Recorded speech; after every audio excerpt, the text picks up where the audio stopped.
नमस्कार, आप देख रहे हैं के न्यूज नेशनल और मैं हूं आपके साथ में शोभित पाठक। रुक करते हैं महत्वपूर्ण सुर्खियों पर। महज एक महीने के अंदर 108 देशों में 1.5 लाख से ज्यादा संक्रमित।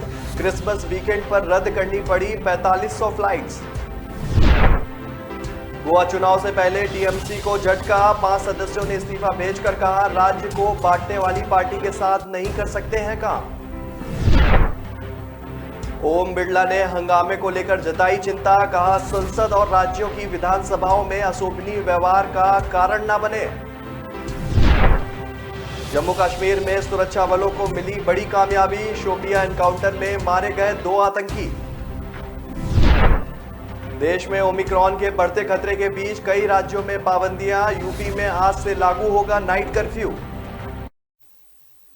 ओमिक्रॉन दुनिया भर में फैल चुका है। अमेरिका, ब्रिटेन जैसे बड़े देश में तो पहले यह संक्रमण कहर बरपा चुका है और ऐसे में विशेषज्ञ भी सहमे हुए हैं। नए खतरे से बचने के लिए दुनिया भर के तमाम देश नए नए प्रतिबंध भी लगा रहे हैं और इसका असर एक बार फिर से एयरलाइंस इंडस्ट्री पर पड़ने लगा है। सामने आया है कि क्रिसमस सप्ताह में दुनिया भर में लगभग 4500 फ्लाइट्स को रद्द कर दिया गया। क्रिसमस की पूर्व संध्या यानी शुक्रवार को कम से कम 2366 फ्लाइट्स रद्द करनी पड़ी। वहीं करीब 9000 फ्लाइट्सों में जो है वो देरी भी हुई है। वेबसाइट के मुताबिक क्रिसमस के दिन को भी 1789 उड़ानों को बंद कर दिया गया और 402 फ्लाइट्स को रविवार के लिए निर्धारित किया गया। संयुक्त राज्य अमेरिका में एक सप्ताह में करीब 1/4 से अधिक उड़ानों को रद्द कर दिया गया है। करीब 1 महीने पहले ओमिक्रॉन का मामला जो है दक्षिण अफ्रीका में सामने आया था, लेकिन इसका संक्रमण इतनी तेजी से बढ़ा कि सिर्फ 1 महीने के अंदर ही 108 देश इसका शिकार भी हो चुके हैं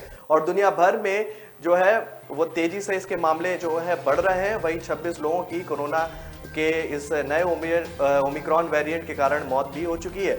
ओमिक्रॉन के तेजी से बढ़ते संक्रमण के कारण कर्मचारी भी संक्रमित हो रहे हैं और इनका असर भी एयरलाइंस कंपनियों पर सीधा पड़ रहा है। अमेरिका में यूनाइटेड एयरलाइंस और डेल्टा एयरलाइंस में संक्रमण के कारण कर्मचारियों की भारी कमी हो गई है, जिसके चलते शुक्रवार को दोनों एयरलाइंस ने लगभग 280 उड़ानों को रद्द कर दिया। ओमिक्रॉन के खतरे से बीच अमेरिका में फिर से कोरोना संक्रमण है वो बढ़ने लगा है। कई राज्यों में यह संक्रमण 90% तक फैल चुका है और पिछले सप्ताह भी अमेरिका में ज्यादा केस दर्ज किए गए। गोवा विधानसभा चुनाव से पहले तृणमूल कांग्रेस को बड़ा झटका लगा है। गोवा के पूर्व विधायक लवू मामलादार सहित तृणमूल कांग्रेस के 5 सदस्यों ने अपना इस्तीफा सौंप दिया।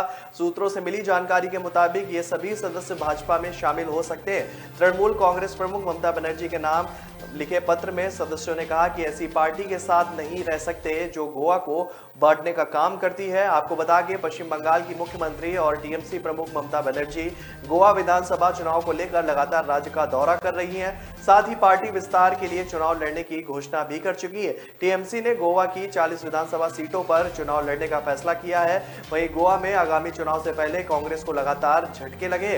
इस महीने की शुरुआत में गोवा के पूर्व मुख्यमंत्री रवि नाइक ने कांग्रेस विधायक पद से इस्तीफा दे दिया था। उनके बाद पार्टी के प्रदेश कार्यकारी अध्यक्ष अलेक्सो रेजिनाल्डो और लॉरेंस को भी विधायक सदस्य के रूप में इस्तीफा दे चुके हैं।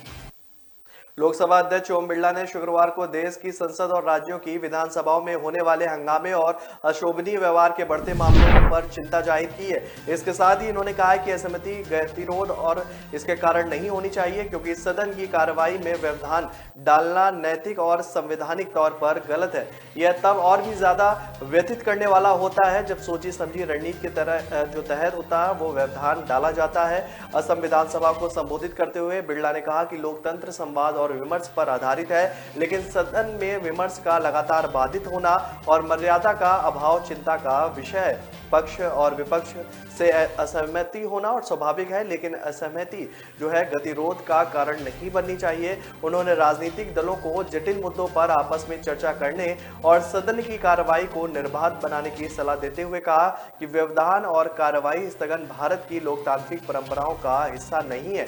जनप्रतिनिधियों को लोगों की आशाओं पर खरा उतरने के लिए सदन की कार्रवाई को निर्बाध बनाए रखना चाहिए। बिरला ने विधायकों से कहा कि भारत जैसे विविधता वाले देश को संसदीय लोकतंत्र बांध कर रखता है। राष्ट्र स्वतंत्रता के 75वें वर्ष में प्रवेश करने जा रहा है, लिहाजा इस बात पर गौर करना जरूरी है कि इस देश में सदन कैसे कार्य करते हैं। और इस दौरान बिरला ने असम विधानसभाओं के डिजिटल टीवी की शुरुआत भी की।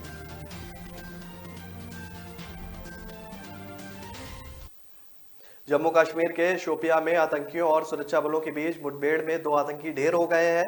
कश्मीर जोन पुलिस ने बताया कि मारे गए आतंकियों के पास से गोला बारूद भी बरामद किया गया। ये मुठभेड़ आज सुबह चौगाम इलाके में शुरू हुई। अभी ये जानकारी नहीं मिली है कि घेरे गए आतंकी किस आतंकी संगठन के हैं। मुठभेड़ को लेकर कश्मीर जोन पुलिस ने ट्वीट भी किया कि शोपियां में चल रही मुठभेड़ में 2 अज्ञात आतंकवादी मारे गए।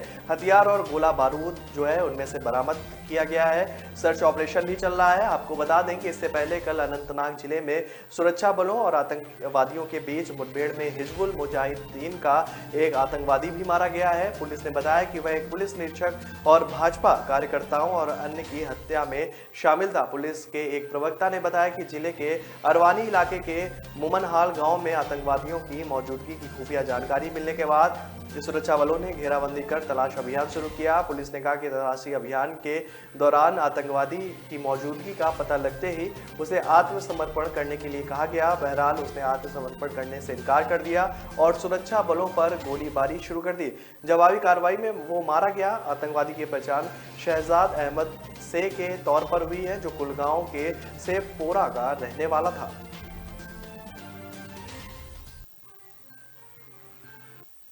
देश में जानलेवा कोरोना वायरस का खतरनाक वेरिएंट ओमिक्रॉन अब तेजी से पैर पसार रहा है। देश में अब तक इस वेरिएंट के 350 से ज्यादा लोग संक्रमित हो चुके हैं। ओमिक्रॉन के खतरे को देखते हुए दिल्ली और महाराष्ट्र समेत कई राज्यों ने अपने यहाँ पाबंदियां भी लगाना शुरू कर दिया है। वहीं चुनावी राज्य उत्तर प्रदेश में आज से नाइट कर्फ्यू लागू हो जाएगा।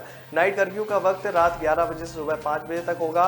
ओमिक्रॉन वेरिएंट को लेकर सबसे चिंता वाली बात यह है कि इसके लक्षण सामने नहीं आ रहे हैं। देश में ओमिक्रॉन के जिन 183 केसेस की एनालिसिस की गई, उनमें से 70% संक्रमितों में इनके कोई भी लक्षण नहीं सामने आए और केंद्रीय स्वास्थ्य मंत्रालय के मुताबिक दुनिया के 108 देशों में इस वेरिएंट से अब तक 1.5 लाख से ज्यादा लोग संक्रमित हो चुके हैं और 26 लोगों की मौत भी हो चुकी है। देश के 17 राज्यों में अब तक ओमिक्रॉन के 358 मामले सामने आ चुके हैं, जिनमें 114 पूरी तरह ठीक भी हो चुके हैं, जबकि 244 एक्टिव केस है। अहम बात यह है कि इसमें से 183 केस एनालिसिस की गई तो पता चला है कि 30% संक्रमित लोगों में इसके लक्षण सामने आए थे, जबकि 70% संक्रमितों में कोई लक्षण नहीं था।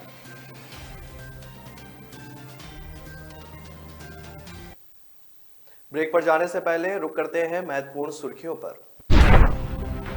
महज 1 महीने के अंदर 108 देशों में 1.5 लाख से ज्यादा संक्रमित। क्रिसमस वीकेंड पर रद्द करनी पड़ी 4500 फ्लाइट्स। गोवा चुनाव से पहले टीएमसी को झटका। 5 सदस्यों ने इस्तीफा भेजकर कहा, राज्य को बांटने वाली पार्टी के साथ नहीं कर सकते हैं काम। ओम बिरला ने हंगामे को लेकर जताई चिंता। कहा, संसद और राज्यों की विधानसभाओं में अशोभनीय व्यवहार का कारण न बने। जम्मू कश्मीर में सुरक्षा बलों को मिली बड़ी कामयाबी। शोपियां एनकाउंटर में मारे गए 2 आतंकी। देश में ओमिक्रॉन के बढ़ते खतरे के बीच कई राज्यों में पाबंदियां। यूपी में आज से लागू होगा नाइट कर्फ्यू। देश का न द्वेष का, यह दंगल है देश का। सुलगती समस्याओं के झुलसते सवालों का होगा दंगल देश का। प्रशासन के प्रश्नों को लेकर होगा दंगल देश का। शिक्षा, स्वास्थ्य, समाज, कानून और व्यवस्था के आज क्या है हालात। सोमवार से शुक्रवार रोज रात 8 बजे जलपा क्षत्रिय के साथ दंगल देश का। ब्रेक के बाद फिर स्वागत है आपका। उत्तराखंड से इस वक्त एक बड़ी खबर सामने आ रही है। उत्तराखंड में हरक सिंह रावत को इस्तीफे को लेकर मची सियासी उथल-पुथल के बीच बीजेपी ने उन्हें मना लिया है। उत्तराखंड सरकार में मंत्री हरक सिंह रावत और विधायक उमेश शर्मा काऊ को मना लिया गया है। मुख्यमंत्री पुष्कर सिंह धामी और बीजेपी के राष्ट्रीय मीडिया प्रभारी अनिल बलूनी से बातचीत के बाद रूठे हरक सिंह रावत की जो नाराजगी है वो दूर हो गई है। हरक सिंह रावत की नाराजगी मेडिकल कॉलेज खोलने को लेकर थी। मुख्यमंत्री पुष्कर धामी देर रात मेडिकल कॉलेज जल्द खोलने को लेकर उन्हें आश्वासन भी दिया है। तब जाकर जाकर उनकी नाराजगी दूर हुई है। गौरतलब है कि हरक सिंह रावत ने मंत्री पद से या बीजेपी से इस्तीफा नहीं दिया था, केवल नाराजगी जाहिर की थी और वे कैबिनेट की बैठक से भी इस मसले पर स्वास्थ्य मंत्री से बहस के बाद कैबिनेट की बैठक को बीच में छोड़कर चले गए थे। राष्ट्रीय मीडिया प्रभारी अनिल बलूनी से हरक सिंह रावत और उमेश शर्मा गांव से बातचीत कर मसले के हल के आश्वासन के बाद मुख्यमंत्री और प्रदेश के नेतृत्व से बातचीत कर हरक सिंह रावत को मना लिया गया है। मुख्यमंत्री धामी ने बताया कि पौड़ी जिले के कोटद्वार में मेडिकल कॉलेज के लिए 10 से 20 करोड़ रुपए अनुदान राशि जारी करने का फैसला भी कर लिया गया है और हरक सिंह रावत की नाराजगी दूर कर ली गई है।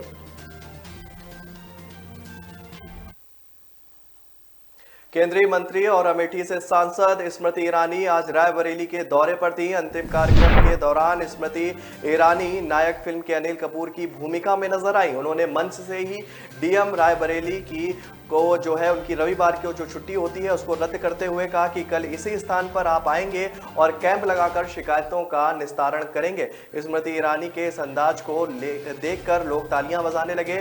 स्मृति ईरानी रायबरेली में 3 कार्यक्रमों में शामिल होने आई थी। अंतिम कार्यक्रम सलोन विधानसभा में आयोजित था। यहां 4 करोड़ की योजनाओं का लोकार्पण करना था और दिव्यांगों को ट्राईसाइकिल भी बांटना था। इससे पहले मंच पर जनता शिकायतों का पुलिंदा लेकर उनके पास पहुंची। स्मृति ईरानी ने सभी के कागज लिए और मंच पर संबोधन करने के लिए पहुंच गई। यहां मंच पर उन्होंने जनता से उनका दुख दर्द को भी साझा किया और इसके बाद जनता से मिली शिकायतों का जिक्र करते हुए उन्होंने कहा कि अब आपकी समस्या का समाधान यही होगा। इतना कहते हुए उन्होंने कहा कि डीएम साहब आप जिले के सभी विभागाध्यक्षों के साथ कल सुबह 8 बजे कैंप लगाकर इनकी समस्या सुलझाएंगे। इसी बीच भीड़ से आवाज आई कि कल क्रिसमस है। इस पर एक बार फिर स्मृति ईरानी डीएम वैभव श्रीवास्तव की तरफ मुड़ी और कहा कि परसों रविवार है, आपकी छुट्टी रद्द। रविवार को यहां सुबह 11 बजे कैंप लगाइए। मंच से नायक फिल्म के अनिल कपूर की तरह दिखाए गए आदेश पर प्रतिक्रिया देते हुए उन्होंने कहा कि हमारी सरकार की शुरू से कोशिश है कि जनता को उसके घर पर ही न्याय दिया जाएगा। प्रयागराज में सतीश चंद्र मिश्रा की रैली के दौरान बड़ी भीड़ जमा हो गई है और इस रैली में जिसमें सतीश चंद्र मिश्रा मुख्य अतिथि के तौर पर थे, बसपा की रैली के दौरान विधानसभा चुनाव के लिए तमाम प्रत्याशियों के दावेदार भी मंच पर मौजूद थे।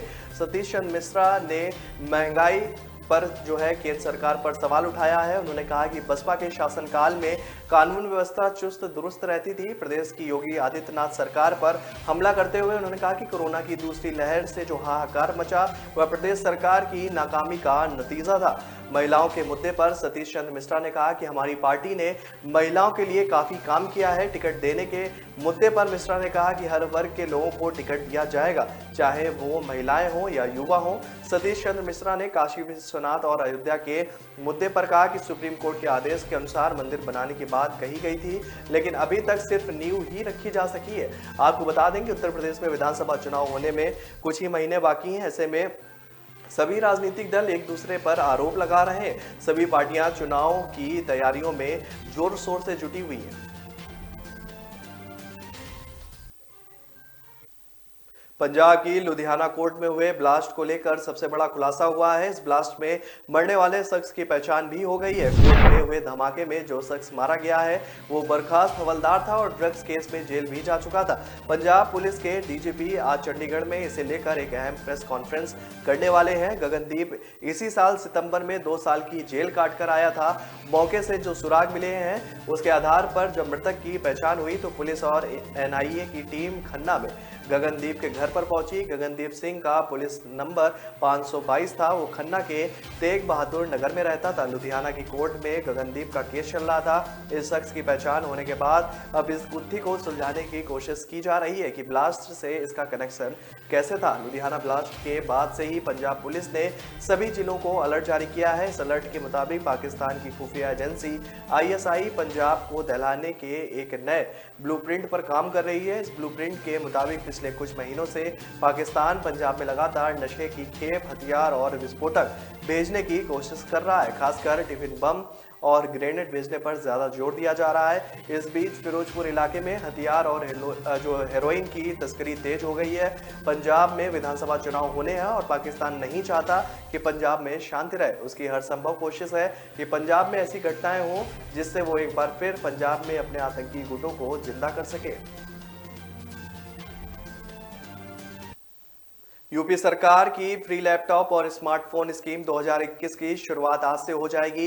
यूपी के सीएम योगी आदित्यनाथ आज पूर्व प्रधानमंत्री अटल बिहारी वाजपेयी की जयंती के मौके पर विभिन्न पाठ्यक्रमों के अंतिम वर्ष के विद्यार्थियों को मुफ्त स्मार्टफोन और टैबलेट वितरित करेंगे। पहले चरण में अलग अलग शहरों के लाखों छात्र इस योजना का लाभ उठाएंगे। योगी पहले चरण में लखनऊ में भारत रत्न अटल बिहारी वाजपेयी इकाना स्टेडियम में स्कूल पास करने वाले और अलग अलग प्रोफेशनल कोर्स के विद्यार्थियों को मुफ्त मोबाइल और टैबलेट देंगे। कार्यक्रम में राज्य के हर जिले से बड़ी संख्या में छात्र और छात्राएं शामिल होंगे। सरकार का लक्ष्य 1 करोड़ स्मार्टफोन और लैपटॉप बांटने का है। सरकार के बयान के मुताबिक मुख्यमंत्री आदित्यनाथ ने तकनीकी रूप से प्रशिक्षित करने वाले के लिए 1 करोड़ युवाओं को मुफ्त स्मार्टफोन और टैबलेट देने की घोषणा की है। इसके तहत पहले चरण में आज 60,000 मोबाइल फोन और 40,000 टैबलेट का वितरण जो है वो किया जाएगा। बयान के मुताबिक पहले चरण में अंतिम वर्ष में पढ़ाई कर रहे एमए, बीए, बीएससी, आईटीआई और एमबीबीएस, एमडी और बीटेक, एमटेक, पीएचडी के छात्र को ये जो सुविधा है उसका लाभ दिया जाएगा। ब्रेक पर जाने से पहले रुक करते हैं अब तक की महत्वपूर्ण सुर्खियों पर। महज एक महीने के अंदर 108 देशों में 1.5 लाख से ज्यादा संक्रमित। क्रिसमस वीकेंड पर रद्द करनी पड़ी 4500 फ्लाइट्स। गोवा चुनाव से पहले टीएमसी को झटका। 5 सदस्यों ने इस्तीफा भेजकर कहा राज्य को बांटने वाली पार्टी के साथ नहीं कर सकते हैं काम। ओम बिरला ने हंगामे को लेकर जताई चिंता। कहा संसद और राज्यों की विधानसभाओं में अशोभनीय व्यवहार का कारण न बने। जम्मू कश्मीर में सुरक्षा बलों को मिली बड़ी कामयाबी। शोपिया एनकाउंटर में मारे गए 2 आतंकी। देश में ओमिक्रॉन के बढ़ते खतरे के बीच कई राज्यों में पाबंदियां। यूपी में आज से लागू होगा नाइट कर्फ्यू। सबको ईमानदारी का शौक चढ़ा है। बताओ, अरे सड़क पे थोड़े गड्ढे ही तो आते थे, अमेरिका की सड़क लेकर क्या करते हैं? सारा पैसा अगर सड़क पे लगा देते ना तो हमारी अय्यासी का क्या होता। पिछली सरकार भी तो थी, कागजों पे काम, मुंह मांगा था। लेकिन इनकी ईमानदारी के चक्कर में हमारी ठेकेदारी तो गई, पुराने घोटालों की सारी फाइलें भी खोल दी। अब लगे हैं जमानत के चक्कर में। वकील साहब, इस बार तो हो जाएगी ना जमानत। अरे वकील साहब, 2017 से पहले सरकारी पैसे को खाना जो अपना हक समझते थे, 2017 के बाद उन पर काबू होने से प्रदेश की तरक्की में जो फर्क आया है वो फर्क साफ है। फर्क साफ है। ब्रेक के बाद फिर स्वागत है आपका। रुक करते हैं आगे की खबरों पर। दिल्ली की तिहाड़ जेल में पिछले 8 दिनों में 5 कैदियों की मौत से हड़कंप मच गया। हालांकि जेल प्रशासन इसे नेचुरल डेथ बता रहा है और इसके साथ ही इन सभी मामलों की सेक्शन 176 सीआरपीसी के तहत मजिस्ट्रेट जांच की जा रही है। जेल सूत्रों के माने तो शुक्रवार को भी विक्रम उर्फ विक्की नाम के विचाराधीन कैदी की मौत हुई थी। वह जेल नंबर 3 में बंद था। इसको लेकर जेल प्रशासन का कहना है कि विक्की की खराब सेहत के चलते उसकी मौत हो गई। सूत्रों के मुताबिक विक्रम लूट झपटमारी जैसे मामलों में जेल में बंद था। वहीं जेल प्रशासन को वह 24 दिसंबर को सुबह के समय अपने सेल में अचेत अवस्था में मिला था। इसके बाद उसे अस्पताल ले जाया गया, जहां चिकित्सकों ने उसे मृत घोषित कर दिया। वहीं दिल्ली पुलिस के अधिकारियों का कहना है कि मृतक विक्की के शरीर पर किसी भी तरह के चोट के निशान नहीं है। मौत के कारणों का खुलासा पोस्टमार्टम रिपोर्ट के आने के बाद ही होगा। दिल्ली की तिहाड़ जेल को देश की सबसे सुरक्षित और सुविधायुक्त जेल माना जाता है, लेकिन पिछले 8 दिनों में 5 कैदियों की मौत से यहां पर हड़कंप मचा हुआ है। वहीं जेल सूत्रों की माने तो कि प्रशासन इस बात को भी लेकर चिंतित है कि आखिर कैदियों की मौत क्यों हो रही है। हालांकि ठंड को भी मौत का कारण बताया जा रहा है। वैसे जेल में ठंड से कैदियों को बचाने के लिए सेल व बैरक के दरवाजों पर पारदर्शी प्लास्टिक भी लगाई गई है। इससे न सिर्फ हवा से बचाव हो रहा है बल्कि जेल प्रशासन की कैदियों पर भी नजर जो है वो बनी रहती है। वहीं इस समय जेल प्रशासन कैदियों की स्वास्थ्य जांच भी करवा रहा है।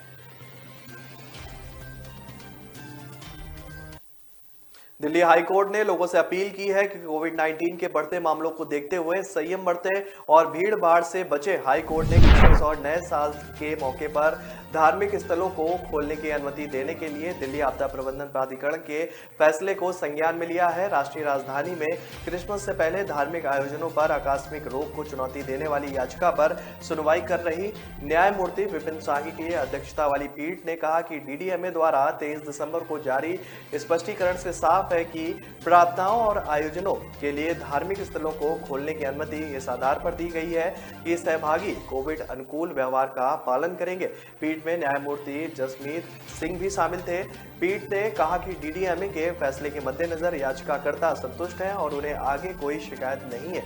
कोर्ट ने कहा कि स्पष्ट है कि मंदिर, मस्जिद, चर्च और गुरुद्वारे आदि श्रद्धालुओं के लिए प्रार्थना पूजा उत्सव के लिए खुले हैं, बशर्ते समय समय पर ऐसे स्थानों के लिए जारी मानक संचालक प्रक्रियाओं का कड़ाई से पालन करना होगा और मास्क पहनने, सामाजिक दूरी बनाए रखने, नियमित हाथ धोने तथा सैनिटाइजर का उपयोग करने आदि कोविड अनुकूल व्यवहार का सभी को पालन करना होगा।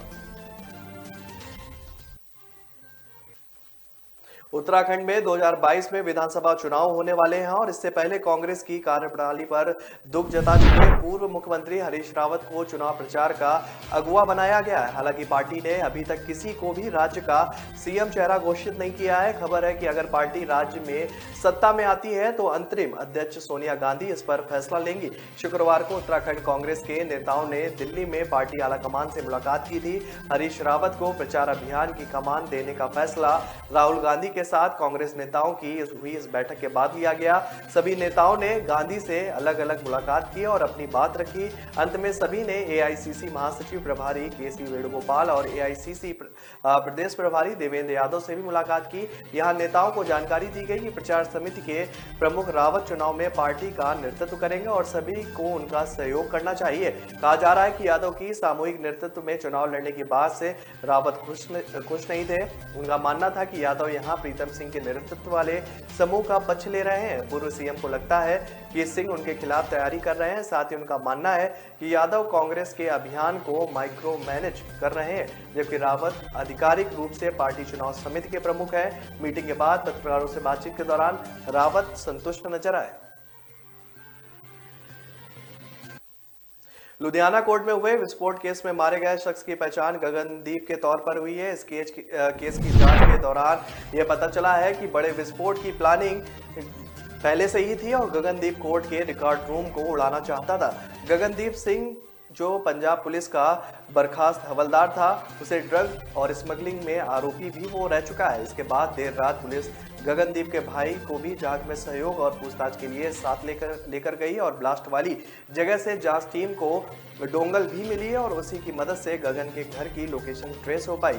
गगन के घर से लैपटॉप और मोबाइल पुलिस ने कब्जे में ले लिया है और अभी भी पुलिस गगन के घर में मौजूद है। किसी को भी अंदर या बाहर जाने की परमिशन नहीं दी गई है। पंजाब की लुधियाना कोर्ट में हुए ब्लास्ट में मारे गए शख्स का नाम गगनदीप था, जो पंजाब के खन्ना का रहने वाला था। यह शख्स पुलिस कांस्टेबल भी था।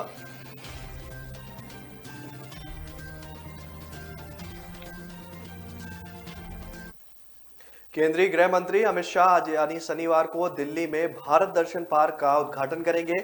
इस पार्क में बेकार चीजों और अपशिष्ट सामग्री से भारत के कई प्रतिष्ठित स्मारकों की आकर्षक प्रतिकृतियां बनाई गई हैं। हालांकि दक्षिणी दिल्ली नगर निगम द्वारा अपशिष्ट से संपदा मॉडल पर बनाया गया मनोरंजन उद्यान कुछ देर में खोला जा रहा है और इस उद्यान का उद्घाटन ऐसे समय हो रहा है जब अगले साल की शुरुआत में दिल्ली में निकाय चुनाव होने हैं। बहरहाल 8 एकड़ में फैले इस उद्यान में कुतुब मीनार, ताजमहल, चार मीनार, गेटवे ऑफ इंडिया, कोणार्क मंदिर और नालंदा अवशेष, मैसूर महल, मीनाक्षी मंदिर, हम्पी विक्टोरियल मेमोरियल हॉल और सांची स्तूप, गोल गुंबद, अजंता और एलोरा की गुफाएं, हवा महल सहित कई स्मारकों की प्रतिकृतियां भी बनाई गई हैं। इस बाबत एसडीएमसी के वरिष्ठ अधिकारी ने बताया कि उद्यान में कुल 22 प्रतिकृतियां हैं और जिनका उद्घाटन केंद्रीय गृह मंत्री अमित शाह शनिवार शाम को करेंगे।